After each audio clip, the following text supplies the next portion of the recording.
My name is Frederick Thompson, 34 years old. And until last month, I thought family meant everything. I had saved $38,700 for my sister Christine's dream wedding, working overtime for 3 years. Then came that phone call from my mother. "Don't show your face at Christine's wedding. You're a disgrace." All because I questioned her new husband's motives. When I discovered she had emptied the wedding fund I controlled, something inside me snapped. Before we continue, where are you watching from? Drop a comment below and hit subscribe to join my journey of standing up for myself. Family was everything to me. Growing up in a modest suburban home in Michigan, our little unit consisted of my mother Amanda, 52, my younger sister Christine, 27, and myself. 10 years ago, we lost our father, James Thompson, in a tragic car accident that changed everything for us. Dad was driving home from work when a drunk driver crossed into his lane. The world felt like it stopped spinning that day. As the oldest child at 24, I instinctively stepped into the role of family protector. Christine was only 17 then, still in high school, with dreams of becoming a pediatrician. Mom fell apart after losing Dad. They had been high school sweethearts, married for nearly 30 years. The grief consumed her for months. "Frederick, what are we going to do without him?" Christine would ask me at night, her eyes swollen from crying. "Well, keep going. That's what Dad would want," I told her. Even though I was breaking inside, too. I had just graduated with my computer engineering degree and landed a job at TechSphere, a growing software company in the city. What was supposed to be the start of my independent adult life became something different entirely. I declined a roommate offer from my college friend and instead moved back home to help Mom with the mortgage and to be there for Christine. My role became clear. Be the man of the house, the emotional and financial backbone. Nights and weekends that should have been spent building my own social life were devoted to helping Christine with college applications and making sure Mom ate proper meals. I threw myself into my career, working extra hours to ensure our family stayed afloat. My colleagues at TechSphere only knew the professional version of me, the dedicated software engineer who never complained about taking on additional projects. Few understood that every promotion and bonus check went toward keeping our family home and building a secure future for Christine. Things started to stabilize after a few years. Mom returned to her accounting job. Christine got a full scholarship to State University for pre-med, and I was promoted to senior developer. We had found a new normal, bound together by loss, but moving forward. Then, 8 months ago, Mom announced she had met someone. His name is Greg Davis, she told us over Sunday dinner, a slight blush on her cheeks. We met on Silver Singles. Hez a businessman. At 47, Greg was younger than Mom, with a charming smile and expensive taste that didn't quite match his vague career descriptions. Something about him set off warning bells in my head from the start. "What kind of business is he in exactly?" I asked during our first meeting. "A little bit of everything," Greg replied with a wink. "Import-export mostly. Some consulting. Currently between major projects." Within weeks, Greg was borrowing Mom's car because his was in the shop. A month later, he needed a temporary loan to secure an investment opportunity that couldn't wait. Mom handed over $2,000 without hesitation. "Mom, I don't think you should be giving him money," I cautioned her privately. "You don't really know him that well yet." "Don't be ridiculous, Frederick," she snapped. "I'm a grown woman. Greg makes me happy for the first time in years. Don't ruin this for me." Every time I raised questions about Greg's constantly changing stories or his lack of steady income, Mom grew more defensive. Greg, meanwhile, became increasingly territorial around Mom, shooting me disapproving looks whenever I stopped by the house. The real tension began when Greg started offering unsolicited financial advice to Mom about our family matters. When I objected, he would say things like, "Frederick, you're too controlling. Your mother deserves to make her own decisions. Christine tried to stay neutral, but even she admitted Greg made her uncomfortable sometimes. There's something off about him, she confided to me. But Mom seems happier, so maybe we should give him a chance. Just as the Greg situation was becoming a regular source of family friction, Christine shared some wonderful news that temporarily shifted our focus. During a family dinner that Greg conveniently missed, she announced she was engaged to her boyfriend of 2 years, Brian Palmer. He proposed last night, she exclaimed, showing off a modest but beautiful engagement ring.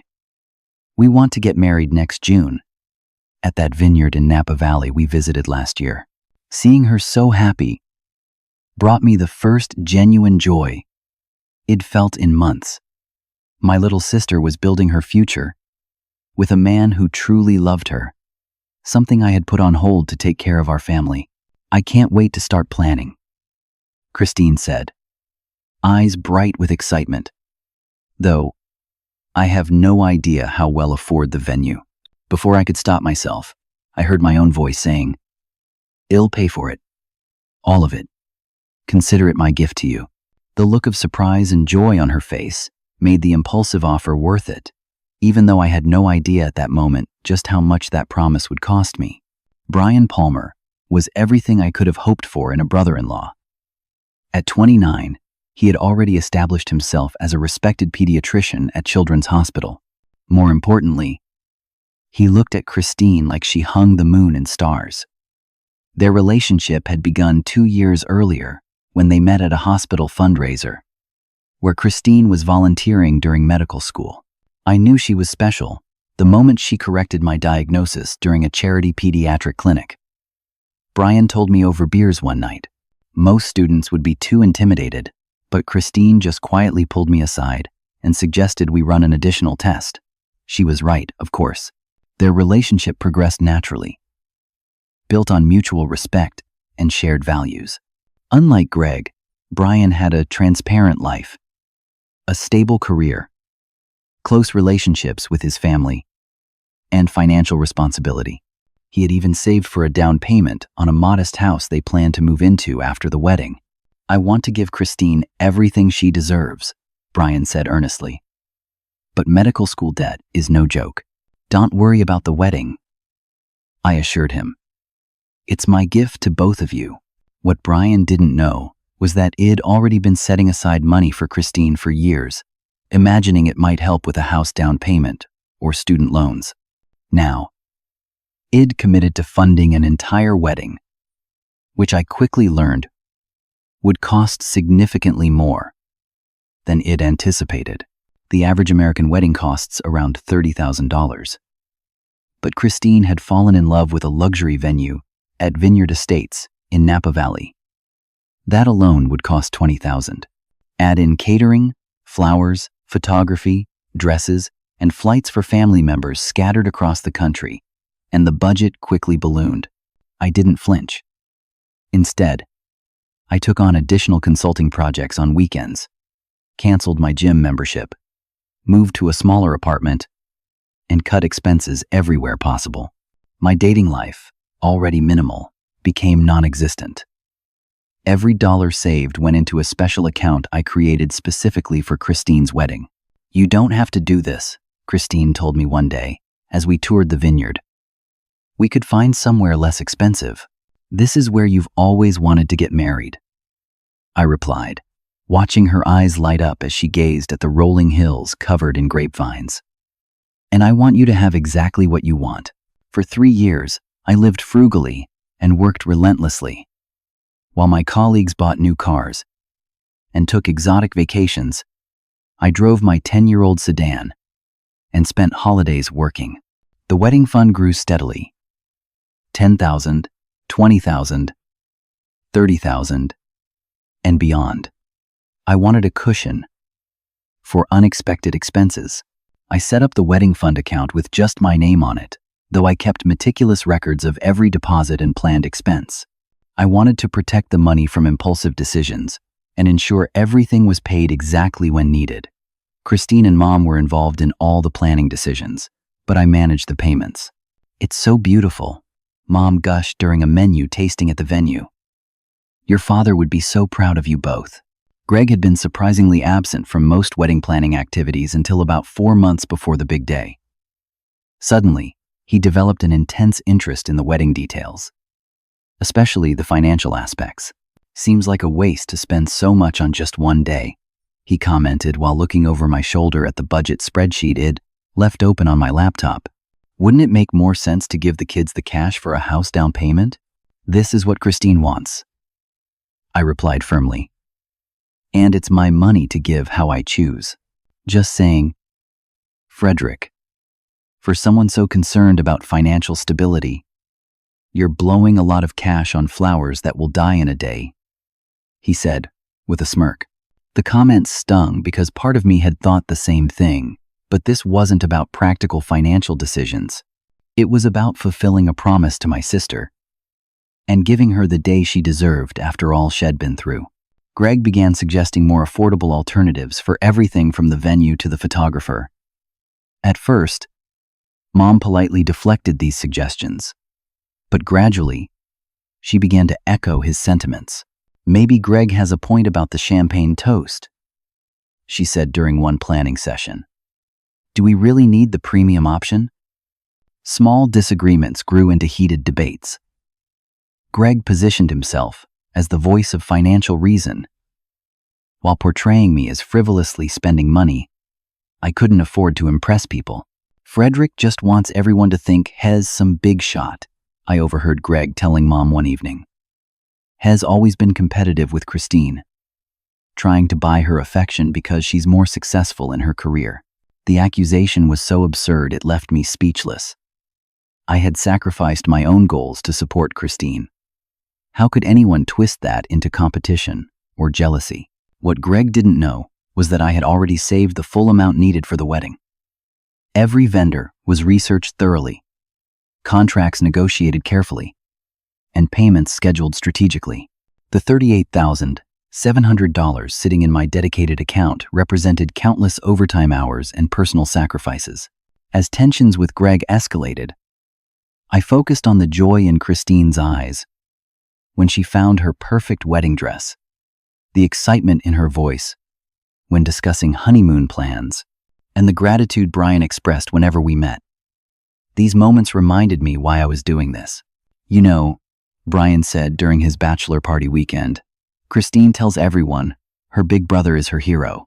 Always has, always will be. Those words meant everything to me.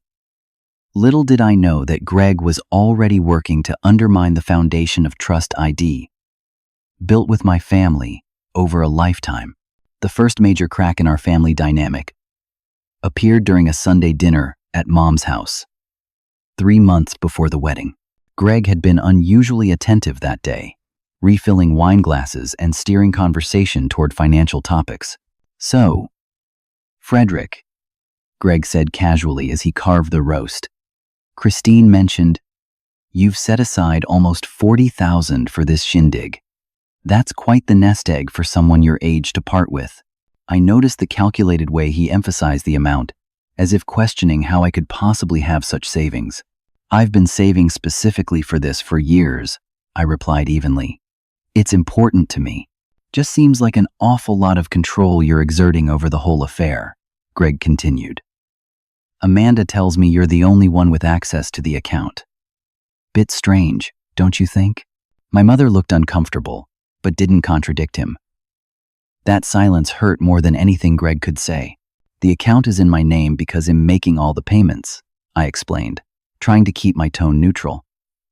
Everyone has input on the decisions. If you say so, Greg said with a dismissive wave. Just unusual for a grown man to be so involved in his sister's wedding planning. Almost like you're trying to play daddy. Christine nearly choked on her wine. Greg, that's not fair. Frederick has always supported me. Of course, sweetheart. Mom interjected quickly. Greg just means it's a lot of pressure on Frederick. Maybe we should help manage some of the financial burden. That was the first time I realized Greg had been talking about me behind my back, planting seeds of doubt about my intentions. After dinner, I overheard him in the kitchen with Mom. "Amanda, have you noticed how Frederick never talks about dating or having his own family? It's not healthy how invested he is in Christine's life. Almost obsessive." "Hess just being protective," Mom replied, but her voice lacked conviction. "Or controlling," Greg countered. "Using money to maintain his position in the family. Classic manipulative behavior." I left without confronting them, disturbed by how easily my mother seemed to accept Greg's twisted narrative about me. The situation deteriorated rapidly after that. 2 weeks later, I stopped by Mom's house unexpectedly to drop off some wedding sample materials and found Greg alone, rifling through my briefcase I'd left in the living room during my previous visit. "What are you doing?" I demanded, startling him. "Oh, just looking for a pen," he said smoothly, though I'd clearly caught him reviewing my personal financial statements. "Amanda asked me to help her understand some of your wedding budget plans." "Those are my private documents," I said, gathering the papers. "If Mom has questions, she can ask me directly." "Frederick, your mother is concerned," Greg said, his tone suddenly serious. "She feels you've been distant lately, making unilateral decisions about the wedding. And, frankly, some of your spending patterns look problematic." "What are you talking about?" "The late-night ATM withdrawals, the online gambling sites," he said with manufactured concern. "Amanda is worried you're under financial strain and might have developed some unhealthy coping mechanisms." I was stunned into silence. There were no gambling sites, no concerning withdrawals. He was fabricating problems out of thin air. "That's completely false," I finally managed. "And I think you should leave my financial information alone." Greg raised his hands in mock surrender. "Just trying to help. Family looks out for each other, right?" "Oh wait, I forgot. You're the only one allowed to help in this family." After that incident, Mom began questioning every wedding decision, scrutinizing costs Shed previously approved, and suggesting we scale back significantly. When I refused to make major changes just weeks before the wedding, she accused me of being stubborn and controlling. The most painful development was Christine's changing attitude. Initially defensive on my behalf, she gradually began to withdraw, caught between her loyalty to me and the persistent influence of Mom and Greg. "Maybe we could reconsider the flowers," she suggested tentatively during one planning session. "Mom says it's an unnecessary expense." "Mom says or Greg says?" I asked more sharply than intended. Christine flinched. "Why are you so suspicious of him?" "Hess just looking out for the family finances." "Hess looking out for himself," I insisted. "Have you noticed how he always has business opportunities, but never any actual business? How he borrows money, but never seems to repay it? That's not fair. Mom is happier than I've seen her in years." "Because he's manipulating her," I said, frustration mounting. "Christine, I think he might be after Mom's money. I did some research. He has a history of financial fraud charges in Arizona." The accusation hung in the air between us. Christine stared at me, her expression shifting from shock to disappointment. "I can't believe you'd make up something like that just because you don't like him," she said quietly. "Maybe Mom is right. Maybe you do resent not being the only man in her life anymore." She left without letting me explain further. I had evidence. News clippings about a Gregory Davis with the same birth date, who had been charged with defrauding several older women he had dated, but nothing concrete enough to prove it was definitely the same man. Desperate to maintain at least one ally, I arranged to meet Brian for lunch. I needed to know if he too had been turned against me by Greg's whisper campaign. "I'm concerned about what you're hearing about me," I said bluntly once we were seated. Brian looked surprised. "Should I be hearing something?" I explained the situation as objectively as possible, including my suspicions about Greg. To my relief, Brian listened without judgment. "Christine mentioned some tension," he admitted, "but she didn't go into detail. For what it's worth, I think Greg's full of it. No one spends 3 years saving for someone else's wedding if they're trying to control them. That's just called being incredibly generous. His support provided temporary relief. But the damage to my family relationships was already severe. Mom had stopped calling me altogether, communicating only through terse text messages about wedding logistics. Christine remained polite, but distant, clearly uncomfortable with the growing rift. Then came the discovery that would shatter everything. While reviewing the wedding account to prepare for the final venue payment, I found something impossible. A zero balance. Every dollar of the $38,700 I'd saved had been withdrawn 2 days earlier. The bank confirmed what I already suspected. My mother had somehow gained access to the account and emptied it completely. The statement from Liberty National Bank felt heavy in my hands as I stared at the transaction history. A single withdrawal of $38,700 made at the Cherry Hill branch, time-stamped Tuesday, 2:43 p.m. The banker on the phone had confirmed it was my mother who had made the withdrawal, explaining she had presented herself as an authorized user with the proper identification and account details. But she wasn't an authorized user, I said, my voice unnaturally calm despite the storm brewing inside me. According to our records, Amanda Thompson was added as a joint account holder 3 weeks ago, the representative explained. The paperwork appears to have your signature authorizing the change. My signature. A forgery, obviously. I remembered the day Greg was rifling through my financial documents. He must have found my account information and signature samples. I drove to my mother's house in a state of numb disbelief, rehearsing what I would say, how I would remain rational while demanding answers. But all my carefully planned words evaporated when I saw Greg's new Mercedes parked in the driveway, purchased just days after my wedding fund had been emptied. Mom answered the door wearing a nervous expression that confirmed she knew exactly why I was there. Frederick, this isn't a good time, she began, trying to block the entrance. Where is my money? I asked, my voice barely recognizable. Please lower your voice, she hissed, glancing behind her. Greg isn't feeling well. I don't care if Greg is on his deathbed, I replied. You stole nearly $40,000 from me. Money meant for Christine's wedding. I want an explanation. And I want it now. Greg appeared behind her, his face a mask of practiced concern. Frederick, your mother did what was necessary to protect that money from your increasingly erratic behavior. My erratic behavior? I repeated incredulously. You forged documents to steal my money. And I'm the one being erratic? We didn't steal anything. Mom interjected. We've simply moved the funds to a more secure account that Greg is helping me manage. The wedding will proceed as planned. With me removed from the equation, I said, the truth dawning on me. That's what this is really about, isn't it? Getting me out of the picture entirely. Frederick, you're clearly not in a healthy state of mind, Greg said with exaggerated patience. Your mother and I are concerned about your gambling problem and your obsessive control over Christine. I don't have a gambling problem. You made that up.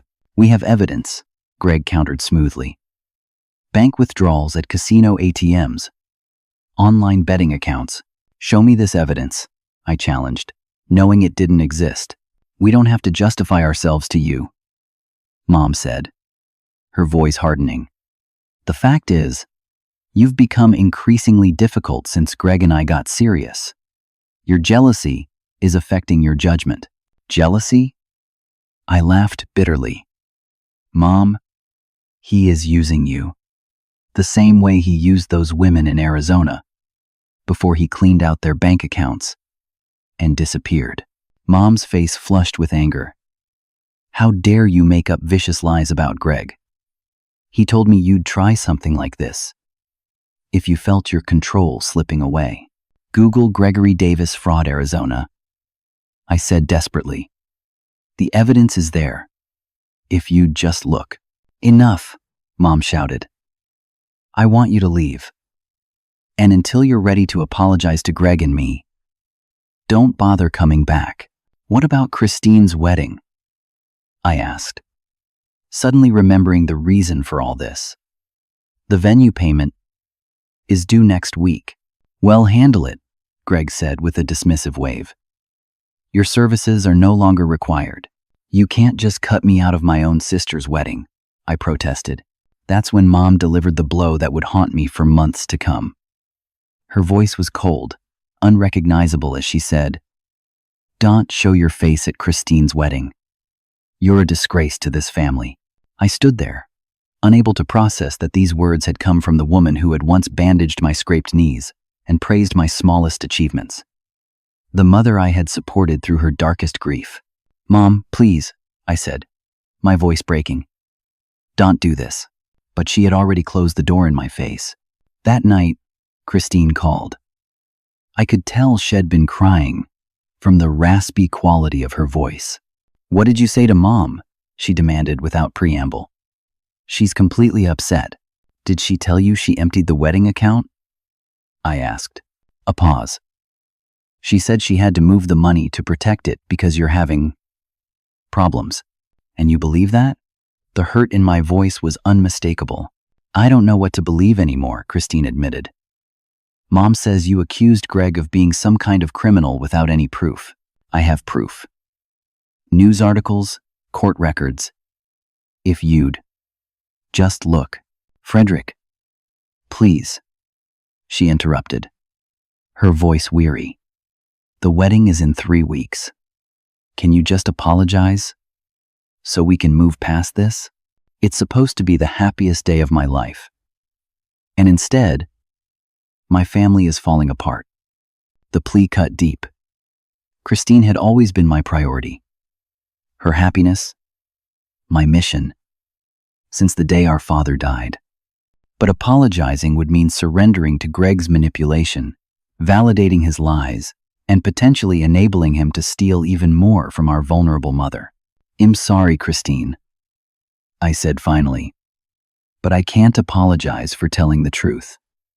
I love you, and I want what's best for you, but Greg is dangerous, and I can't pretend otherwise, even for your wedding." Her sob tore through the phone line. "Then I guess Mom is right. You really are choosing your pride over our family." The call ended, leaving me alone in my apartment, surrounded by wedding planning binders and sample place cards for an event I was now banned from attending. 2 days later, I received the final confirmation of betrayal, a notification from the venue that the wedding had been downgraded to a significantly smaller package, with most of the premium services canceled. The contact information had been changed from mine to Greg's email. I tried calling the venue manager to explain, but I was told all changes had been properly authorized. When I asked about the refund for the difference in packages, the manager informed me that the balance had been applied to an extended honeymoon package arranged by Greg Davis on behalf of the couple. Somehow, despite having stolen my money and turned my family against me, Greg had positioned himself as the hero, the generous stepfather figure funding an upgraded honeymoon. I could only imagine what story had spun for Christine and Brian about where this sudden generosity had come from. That evening, I sat alone in my kitchen, surrounded by evidence of Greg's past frauds that no one would look at. Wedding invitations I had helped design but would never receive, and bank statements showing the theft of years of my hard work and sacrifice. Something inside me broke. The dutiful son and protective brother, who had always put family first, finally recognized the painful truth. Sometimes those we love most are the ones who hurt us deepest. And in that moment of clarity, I made a decision that would change everything. The calm that settled over me was almost eerie. 3 years of saving, countless hours of planning, and a lifetime of family loyalty had been discarded. But now, instead of despair, I felt a strange sense of purpose. If they wanted to exclude me from the wedding, fine. But they would do it without my money. I called my mother, surprising myself with how steady my voice remained. "Frederick, I told you not to contact me until you're ready to apologize," she answered coldly. "I'm calling about the wedding money," I said. "I want it returned to my account immediately," she scoffed. "That money is being used exactly as intended, for Christine's wedding. The fact that you're no longer welcome to attend doesn't change that." "So, you're admitting you took it?" "I moved it to protect it," she corrected. "Greg suggested it was the responsible thing to do given your behavior." "My behavior?" I repeated. "Mom, I've done nothing but support this family for 10 years. I've worked overtime and weekends to save that money for Christine. And now you're trying to ruin her wedding because you're jealous of Greg." She snapped. This is exactly why we had to take control of the situation. The accusation was so absurd it almost made me laugh. "Is that what Greg told you? That I'm jealous of him?" "It's obvious," she insisted. "You can't stand that I'm finally happy with someone else after your father." I took a deep breath. "Mom, that money is legally mine. You committed fraud by accessing my account. Return it, or you'll be forced to take legal action." Her gasp was audible. "You would sue your own mother? Over money?" "It's not about the money," I said quietly. "It's about the breach of trust. It's about you choosing a man you barely know over your own son. You don't get to dictate who I love." She fired back. "And that money is going toward Christine's wedding, as you intended. The only difference is that you'll no longer be there to control everything." Something in me snapped at her callous dismissal. "Then, watch it burn. Without my money," I said, my voice dangerously calm. "What does that mean?" Alarm tinged her voice. "It means I'm taking back control of what is rightfully mine," I replied before ending the call. Within the hour, I was on my laptop, systematically dismantling the wedding I had spent years planning and financing. First, I called the venue in Napa Valley. "This is Frederick Thompson. I need to cancel the Palmer-Thompson wedding scheduled for June 18th, I told the coordinator. "But sir, we've already processed changes to that event under Mr. Davis' authorization," she said, confused. "I'm the original contract holder and the source of all payments made to date," I explained. "I have documentation showing the funds used for booking were fraudulently obtained from my account. Unless you want to be involved in a criminal investigation, I suggest you process this cancellation immediately." The mention of fraud and criminal investigation worked. Within minutes, I had an email confirmation of the cancellation and a promise that any refundable deposits would be returned to my original payment method. Next came the caterer, the florist, the photographer, the band, the rental company, the transportation service, and the accommodations for out-of-town guests. One by one, I canceled every service, explaining that the event had been funded with stolen money and providing evidence of the original payments coming from my account. Some vendors were reluctant until I mentioned potential legal complications if they continued with services paid for through fraudulent means. Others were sympathetically horrified by my situation. A few required calls to their legal departments, but by midnight, every single wedding service had been canceled. The most difficult call was to the airline where I'd booked tickets for Christine's elderly grandparents and several cousins from across the country. The tickets were non-refundable, but I explained the situation to a sympathetic customer service representative who agreed to convert the value to travel vouchers that could be used at a later date. As I worked through my list, my phone exploded with notifications. First came angry texts from Mom, then increasingly panicked ones as vendors began calling her to confirm the cancellations. Then Christine called, sobbing. "What have you done?" she cried. "The venue just called Mom saying everything is canceled." I took back control of my money. I said simply, "Since I'm not welcome at the wedding, neither is my funding. How could you be so vindictive?" She demanded through tears. "This was supposed to be the happiest day of my life. The accusation stung, but I held firm. Christine, they stole from me. Nearly $40,000. Money I worked overtime for years to save. Then they banned me from the wedding that money was meant to create. So you're punishing me because you're angry with Mom and Greg? No, I said quietly. I'm refusing to be used and discarded. The venue, the vendors, all of it was contracted under my name with my money. If you want a wedding planned by Greg with stolen funds, you'll have to start from scratch. She hung up on me, and I sat in the silence of my apartment, wondering if it just destroyed my relationship with my sister forever. But I couldn't see any other way. Allowing them to proceed would mean accepting that I could be lied about, stolen from, and excluded without consequence. The final call I made that night was to Brian. He deserved to know what was happening, even if he hated me for it. To my surprise, he answered calmly.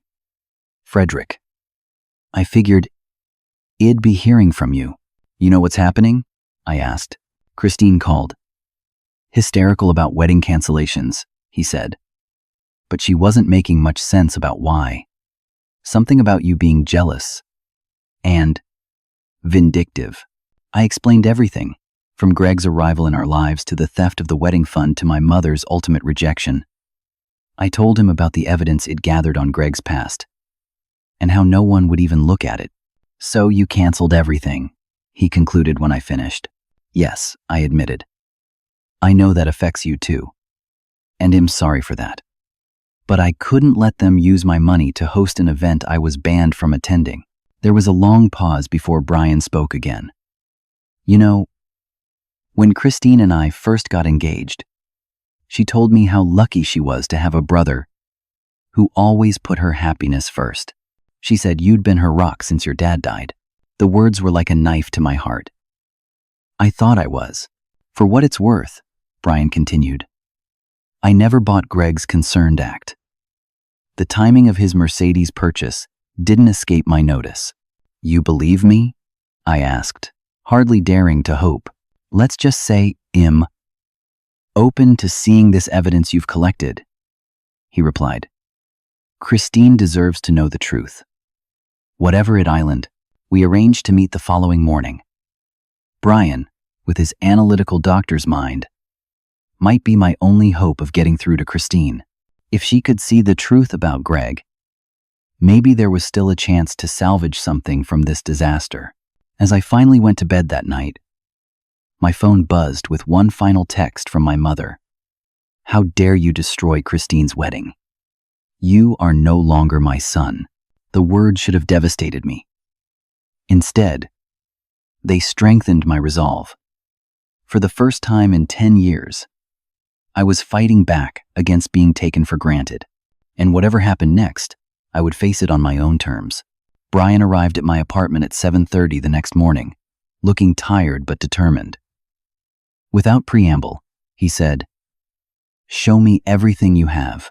I spread out the evidence I'd collected on my dining table. Printouts of news articles about Gregory Davis from Arizona, court records of fraud charges, screenshots of social media posts from women claiming Head swindled them, and bank statements showing the unauthorized withdrawal of my wedding fund. He changed his appearance slightly, I explained, pointing to an older mugshot. Grew the beard, dyed the gray out of his hair. But the birth date matches, and so does the pattern of behavior. Brian examined the documents methodically, occasionally asking clarifying questions. After nearly an hour, he looked up. This is compelling, Frederick. Not definitive without fingerprints or DNA, but the circumstantial case is strong enough that someone should at least consider the possibility, I said bitterly. But Mom refuses to even look. People in romantic relationships can develop significant blind spots, Brian said, his clinical training evident in his tone. Especially when they're vulnerable. Like your mother, after losing her husband. So what do we do now? I asked. Brian straightened the papers into a neat stack.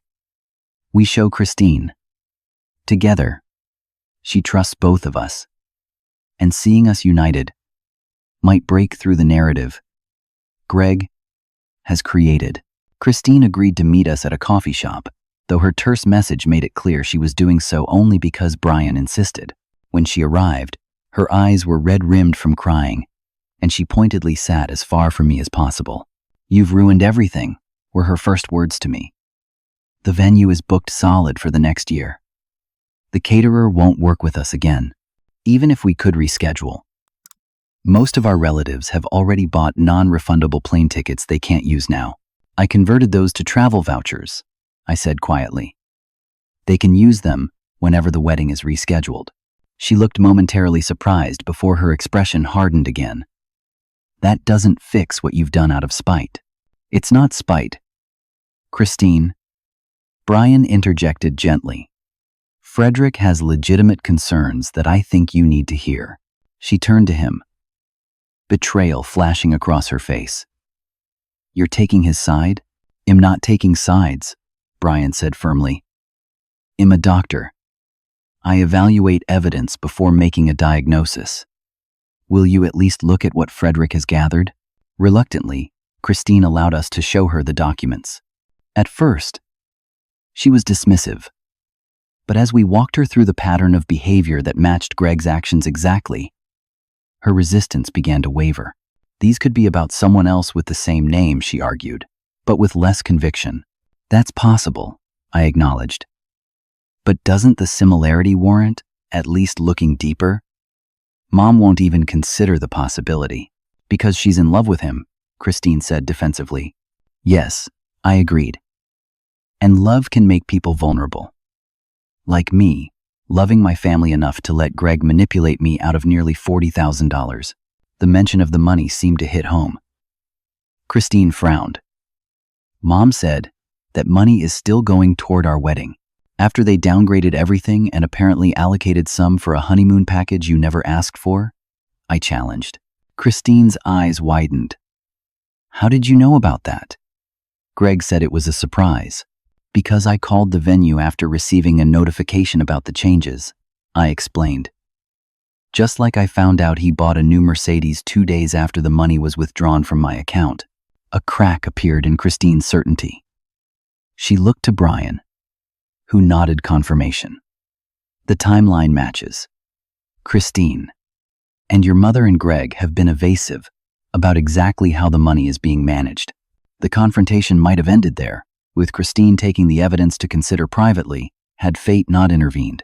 As we sat in the coffee shop, the door opened, and in walked my mother with Greg, hand in hand, as if on a casual date, while my sister's wedding lay in ruins. Christine spotted them first, her face paling. Before Brian or I could react, she stood and marched over to their table. "How can you two be out having coffee when my wedding has been destroyed?" she demanded, loud enough for nearby patrons to turn and stare.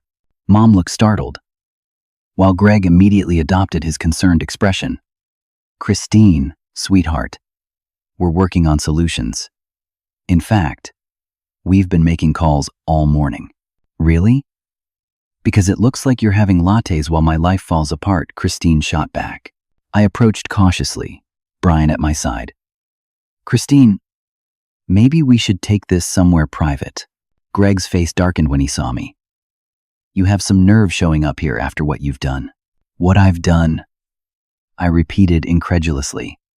"You stole my money, turned my family against me, and then expected me to just disappear quietly." "Stop saying he stole anything," Mom interjected. "I moved that money to protect Christine's wedding from your irresponsible behavior." Christine surprised us all by slamming her hand on the table. "Stop it. Both of you. I want to know exactly where the wedding money is right now." An uncomfortable silence fell. Greg recovered first, his voice smooth as oil. "Amanda and I have it safely invested. For your future." "Christine, invested where?" Brian asked, his tone deceptively casual. "What institution? What type of account? That's really not your concern," Greg replied with an edge to his voice. It is my concern when it's supposed to be for our wedding, Christine insisted. I want account statements. Today, Greg laughed nervously. Don't be ridiculous. You don't need to worry about the technical details. Actually, I think we do, I said, placing the folder of evidence on their table. Especially given your history in Arizona, Greg. Or should I call you Gregory Allen Davis? Convicted of 3 counts of financial fraud in Phoenix. The color drained from Greg's face. That's a different person. This is harassment. Then you won't mind providing fingerprints to prove it, Brian suggested mildly. As a medical professional, I could arrange that quite easily. Something changed in Greg's demeanor. A subtle shift from charming confidence to cornered animal. Amanda, we're leaving. These accusations are absurd. But my mother, for the first time, didn't immediately follow his lead. She was staring at the mugshot visible on the top page of my folder. Greg, why does this look so much like you?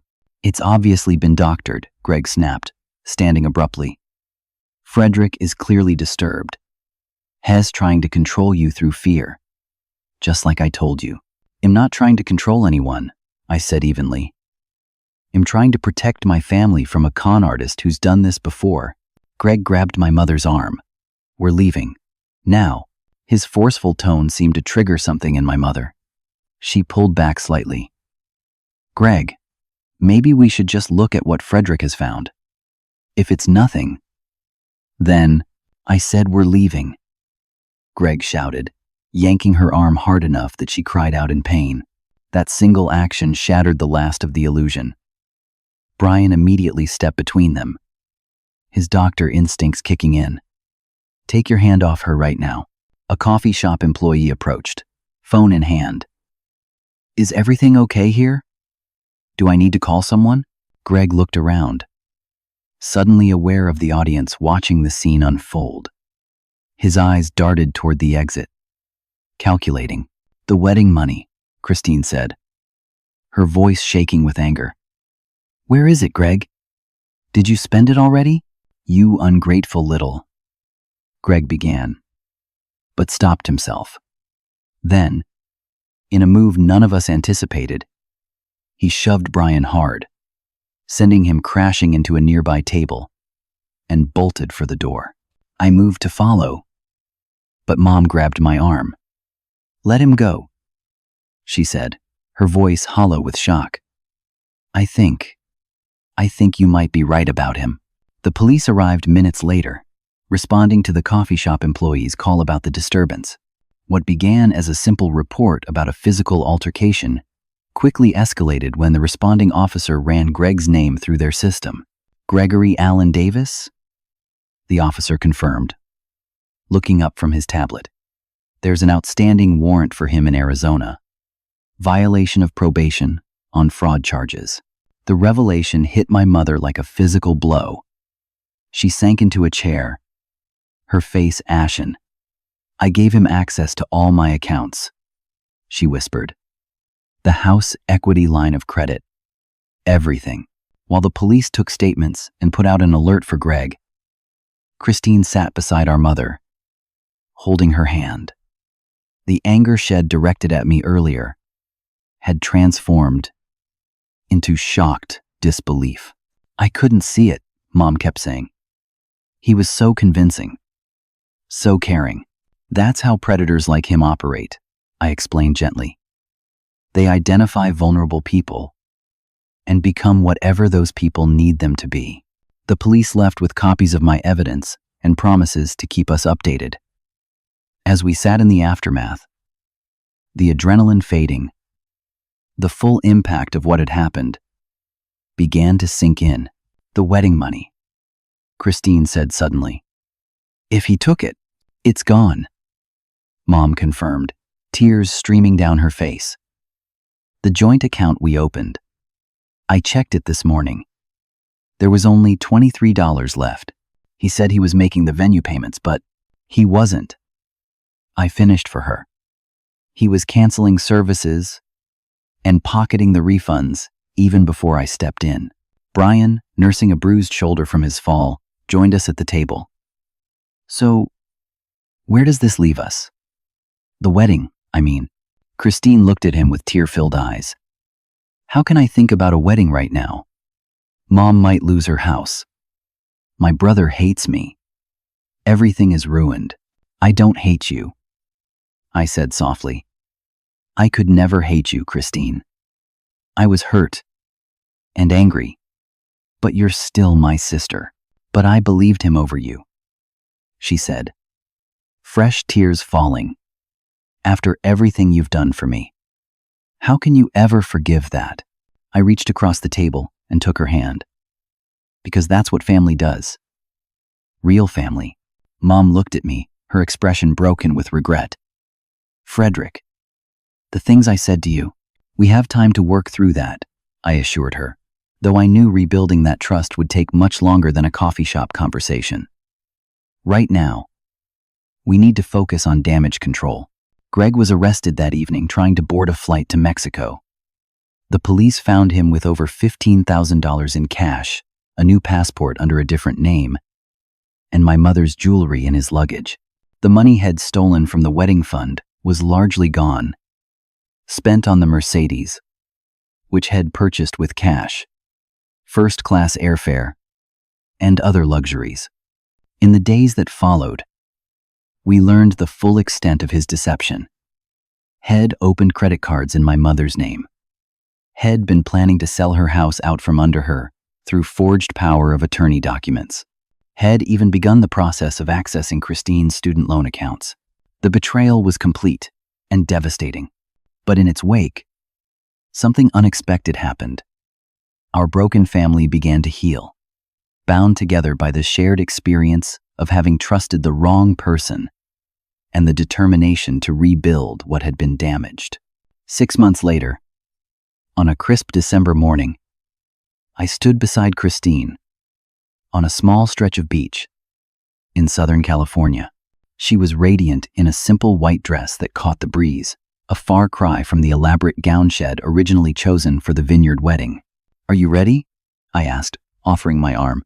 She took a deep breath, her eyes clear and focused. More than ever, the wedding that had once been planned as a lavish affair for 200 guests at a luxury vineyard had transformed into an intimate gathering of 30 people on a public beach. The catered 5-course meal had become a relaxed reception at a local seafood restaurant. The designer flower arrangements had been replaced by wildflowers Christine and her friends had gathered that morning. And yet, as I walked my sister down the makeshift aisle toward Brian, waiting beneath a driftwood arch, the joy on her face outshone any vineyard fantasy wed ever planned. "I never thanked you properly," Christine whispered as we walked, "for saving us from him." "You don't need to thank me," I replied. "I'm just glad you're happy." Our mother sat in the front row, watching with tear-filled eyes. The past 6 months had been challenging for her. After Greg was arrested and charged with multiple counts of fraud and identity theft, she had fallen into a deep depression. The shame of being deceived, combined with the guilt of how Shed treated me, had initially made her withdraw from both of us. With professional help and our consistent support, Shed slowly begun to heal. She had sold her house to pay off the debt Greg had accumulated in her name and moved into a smaller condo. She attended therapy twice weekly and had recently started volunteering at a community center, finding purpose in helping others who had experienced similar betrayals. Our relationship remained a work in progress. Some days were easier than others. The trust that had been broken would take time to rebuild, but we were committed to the process. As for me, the journey from that devastating phone call to this beach wedding had been transformative. The initial rage and hurt had nearly consumed me. I'd lain awake, night after night, replaying my mother's cruel words, feeling the weight of Christine's disappointment, questioning every decision I'd made. In those dark moments, I could have easily surrendered to bitterness. Instead, I sought help. My therapist, Dr. Marshall, helped me understand that standing up for myself wasn't selfish, it was necessary. For too long, Id defined my worth through sacrifice, believing that putting everyone else's needs before my own was the mark of a good man. Your father's death created a void you tried to fill by becoming everything to everyone, Dr. Marshall had observed during one session. But no one person can be someone else's entire support system. It's not sustainable, and it prevented you from building your own life. Those words had resonated deeply. In the months that followed, Id made significant changes. Id established healthier boundaries with my family. Id started dating again, meeting Julia, a kind and insightful architect who understood the complexity of family dynamics. Id even pursued a long-delayed promotion at work, finally acknowledging my own professional ambitions. As Christine and Brian exchanged vows beneath the winter sun, I felt a profound sense of peace. The wedding fund Id saved for years was gone, but something more valuable had taken its place. A family built on honesty rather than obligation, on authentic connection rather than assumed roles. The reception was filled with laughter and genuine joy, a stark contrast to the tension that had surrounded the original wedding plans. My mother approached me as I stood watching Christine and Brian share their first dance on the restaurant's small patio. "You gave her this," she said quietly, nodding toward the happy couple. "Not with money, but with truth." "We all gave her this," I corrected gently. "By finally being real with each other." Mom hesitated, then added, "I know I have a long way to go to earn back your trust, Frederick, but am grateful you didn't give up on us entirely." I thought about how close I'd come to doing exactly that, how tempting it had been to walk away from the pain and start fresh, without the burden of family complications. But something had stopped me, some deep understanding that running from difficult relationships doesn't heal them. It merely postpones the necessary work. Family isn't supposed to be easy, I told her. It's supposed to be worth it. Later that evening, as the celebration wound down, Brian pulled me aside. "I never properly thanked you," he said, clapping a hand on my shoulder. "If you hadn't stood your ground, who knows where we'd all be now? Probably at a much fancier venue," I joked. He shook his head. This was perfect. Real. No pretense. Looking around at the simple decorations and the genuine smiles, I had to agree. What had initially seemed like the destruction of Christine's dream wedding had ultimately led to something more authentic and meaningful than anything money could buy. The greatest lesson in all of this wasn't about the dangers of trusting too easily or the importance of standing up for yourself, though those were valuable takeaways. The most profound realization was that genuine family bonds can't be broken by external forces, only transformed and tested.